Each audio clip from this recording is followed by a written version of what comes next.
Buenas tardes, soy Valeria Salvador y el día de hoy me encuentro con el profesor Javier González. Buenas tardes, profesor. Primero quisiera agradecerle por aceptar ser parte de esta entrevista. Y bueno, la primera pregunta sería, en comparación con la magnitud del problema antes de la pandemia, ¿considera que este ha aumentado después de pasar tanto tiempo en clases virtuales y retornar a la modalidad presencial? ¿Qué tal? Buenas tardes. La pregunta es muy puntual, ¿no? Y la pregunta es si ha aumentado. Pero también como ha aumentado el caso de bullying, también ha aumentado la sensibilidad de los estudiantes. Muchos chicos vuelven de hogares que han sufrido pérdidas, por ende, muchos de ellos se han vuelto más empáticos en cuanto al sufrimiento de los compañeros, ¿no? Pero claro, siempre está uno que otro que trata de disfrazar ese sufrimiento y hace burla de él, sin darse cuenta que con estos actos pues está causando un dolor en una herida ya presente de los compañeros, ¿no? Entonces sí ha aumentado los casos, ¿sí? Pero también ha aumentado la empatía de los estudiantes, ¿no? Porque de alguna u otra manera ellos han experimentado en la mayoría de hogares la pérdida de un ser que ha causado un dolor, ¿no? Claro está que cuando ellos regresaron en un principio, las primeras semanas era una fiesta para ellos, en el sentido de que se volvían a ver con amigos después de tiempo, se volvían a reencontrar dentro de un aula. Es un volver a aprender las cosas dentro del mismo colegio, ¿no? Las normas que se habían establecido se habían perdido y en muchos casos se tuvo que reeducar en el respeto a la norma y también en el respeto a los compañeros, ¿no? Ya que se creía que se podía hablar, se podía tratar como si estuviésemos en lo virtual, ¿no? Para ellos era más sencillo poder hacer las cosas en lo virtual. Y creo que volver a lo presencial, en un principio los cohibió, pero también poco a poco fueron soltándose y ahí fue donde empezaron a aparecer los casos de bullying, ¿no? Pero como lo dije anteriormente, la respuesta de los compañeros no era la de sí, me callo, no, sino era la de también levantar la voz y denunciar o de alguna u otra manera poner un alto ante estas prácticas, ¿no? Por la misma empatía que ha generado el experimentar también situaciones difíciles dentro de los propios hogares. Ok, profesor. Como bien sabemos, el bullying siempre estuvo presente y este ha causado daños físicos y emocionales. Entonces, ¿por qué cree usted que algunos jóvenes participan de esta pésima práctica? Hay varios motivos, ¿no? Quizás uno de los más resaltantes sea de que buscan llamar la atención. Entonces, busco llamar la atención con respecto a algo que a mí me falta y mayormente suelo ponerme caretas o máscaras o personalidades que encubran lo que yo verdaderamente soy por dentro. Y una de ellas es pues la del chacotero, la del fuerte, la del valiente, la del que no le importa nada, ¿no? Y dentro de esas muchas máscaras es donde nace la figura del personaje que agrede, para no ser el agredido. Entonces, ¿por qué participan algunos jóvenes dentro de esta práctica? Uno puede ser por eso, ¿no? Porque no quieren ser ellos los agredidos y se sienten vulnerables en el fondo y es por eso que reflejan esa vulnerabilidad en un aspecto negativo, encubriéndola con fortaleza, valentía o agresión. O la otra es simplemente por seguir al grupo, por presión del grupo, porque todos lo hacen y yo simplemente quiero integrarme, no quiero que me hagan a mí lo mismo. Entonces, ¿qué hago? Pues practico esto para no ser yo la víctima. Entonces los jóvenes participan de esto por falta de carácter, por falta de orientación, por dejarse llevar por los compañeros o por simplemente querer encubrir quién son verdaderamente, ¿no? Esos son los motivos por los cuales un joven puede entrar a practicar el bullying. Claro. ¿Y cuáles son las consecuencias que puede ocasionar ser víctima del bullying? Existen varias consecuencias, desde leves o hasta casos más graves, ¿no?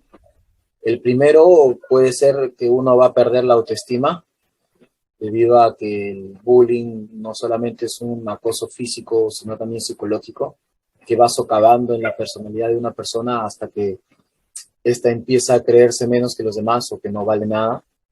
Entonces, la primera es el desgaste emocional. La persona pierde su autoestima y por ende pierde también el deseo de estudiar, el deseo de vivir, y la consecuencia más grave del bullying pues es el suicidio.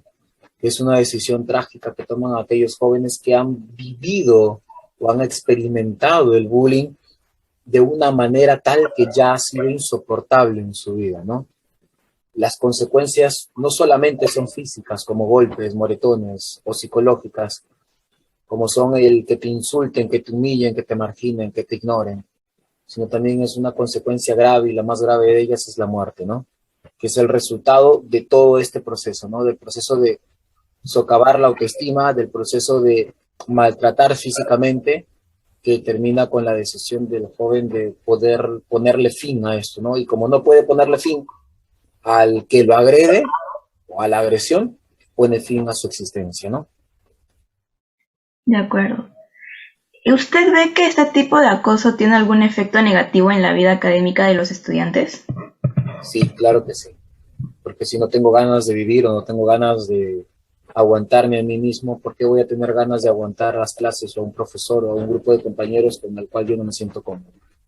Entonces, el bullying sí afecta la vida académica del estudiante, porque el estudiante no piensa en aprender, piensa en cómo defenderse, piensa en que ya voy a volver al sitio donde me agreden. Entonces, esa visión, esa idea no permite que el joven aprenda.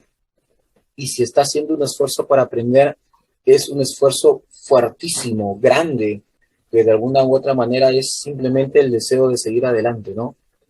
Sí hay una repercusión negativa en el aspecto académico, en cuanto a que va a ser una traba inmensa para el joven, que no le va a permitir concentrarse plenamente en sus estudios, porque obviamente va a concentrarse plenamente en él, en el tratar de sobrevivir a este caso, ¿no? Ok, como docente, ¿cuál cree que es la manera adecuada de actuar frente a un caso de bullying? La primera de ellas sería estar atento, porque ¿cómo se detecta el bullying? Muchas veces las personas que sufren de bullying no lo comentan, no lo hacen partícipe de esto al profesor por miedo a repercusión del agresor, y muchas veces los compañeros tampoco hacen esto, estas denuncias o estas declaraciones de que alguien está sufriendo bullying por miedo también. Entonces, ¿cómo actuar ante esta situación? La primera es estar atento para observar el menor o el más pequeño detalle de que está pasando esto. Una vez de que ya te has dado cuenta de que está pasando esto, lo primero es reportarlo a las autoridades competentes, ya sea al jefe de tutoría, al auxiliar, al subdirector o al director, para que sean estos los que tomen las medidas contra los padres, porque acordémonos que el bullying es un delito penado, en el cual el estudiante no es el que va a pagar la condena, salvo que tenga ya una edad suficiente para eso, como 17 años, pero si es un menor de edad, quien paga la condena es el padre. Entonces, una manera adecuada de actuar frente a un caso de bullying es esta, ¿no? La de observar, la de reportar y la de actuar. Si ya hemos actuado y hemos visto este caso de bullying, lo otro es sensibilizar al grupo para que esto no vuelva a suceder. Y lo otro es empezar a hacer un seguimiento en el aula donde ocurrió esto, especialmente al estudiante que sufrió de bullying, para ayudarle a poder superar este trauma psicológico. Y el otro es hacer un seguimiento psicológico y disciplinario al estudiante que cometió este acto de bullying, para ayudarle a superar esta etapa de agresión y ayudarle a crecer como persona, ¿no? Y disciplinario en el sentido en el que estar atentos a que no vuelva a cometer el acto, ¿no? Y por último, profesor Javier, ¿qué acciones cree que se podrían realizar desde la escuela para prevenir el bullying? Primero, fomentar los valores de la empatía y la solidaridad. Si yo no soy empático, voy a burlarme de lo que otros están pasando, ¿no? Si yo no soy empático, no voy a ponerme en el lugar del otro ante situaciones que a mí no me gustarían experimentar. Y la solidaridad, para no callar o para no ser cómplice con mi silencio, sino para salir a defender y denunciar ese tipo de actos, ¿no? Entonces el colegio lo que tiene que hacer es una fuerte campaña de sensibilización ante eso, ante la escasez de estos dos valores, ¿no? Sensibilidad y solidaridad, pero también una fuerte campaña eh, que promueva la no práctica del bullying, ¿no? una campaña que ayuda al estudiante a ser consciente de los efectos psicológicos, académicos, espirituales y por último físicos que puede causar la práctica de este tipo de agresión, ¿no? Que es una agresión propia dentro de la escuela, ya que no podemos hablar de bullying fuera del colegio, porque es algo que sucede dentro del colegio, ¿no? Está bien, profesor. Eso sería todo. Nuevamente quisiera agradecerle por darse un tiempo y acceder a realizar esta entrevista. Fue un gusto poder hablar con usted sobre este tema. Muchas gracias. Muchas gracias.